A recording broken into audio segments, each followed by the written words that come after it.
One of the most common questions I receive is how do we get more revenue, more sales, more clients? So this week I wanted to talk you through an analysis project I did with Dan and his business. Dan was a building contractor doing about $3 million a year in revenue. His issue wasn't getting more clients necessarily, it was finding more time. It was getting better quality clients so that him and his team didn't have to work quite so hard. In fact, Dan's number one brief to me as his business coach was help me have a holiday. My wife and I haven't had a holiday in almost 10 years. And if you can help me do that without impacting the $3 million revenue that we're doing or our profit margins, then you'll have done your job. So this is the analysis we did. The first step was fairly straightforward. Dan and his team had been tracking the source of all of their clients over the years.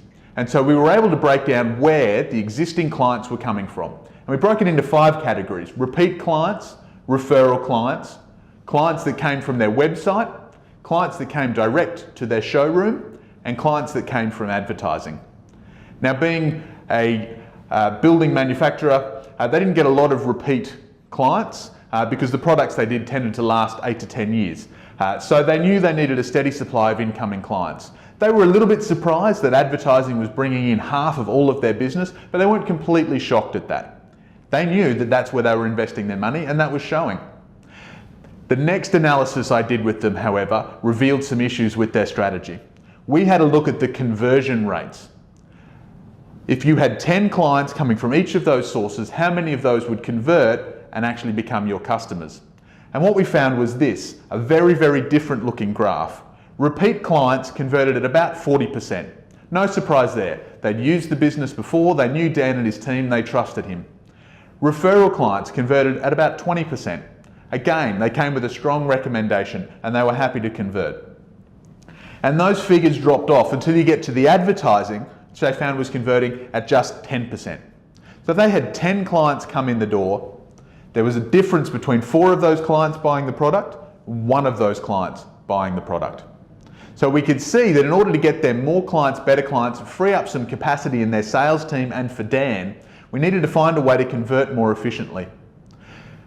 The third question I asked was, where's your budget? Where are you spending the money?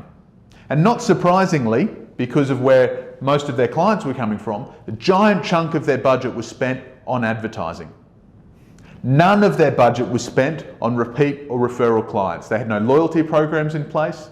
They didn't put any time into follow-up calls, checking in with existing clients to see if they were happy with the product, who else they knew who might be looking to buy.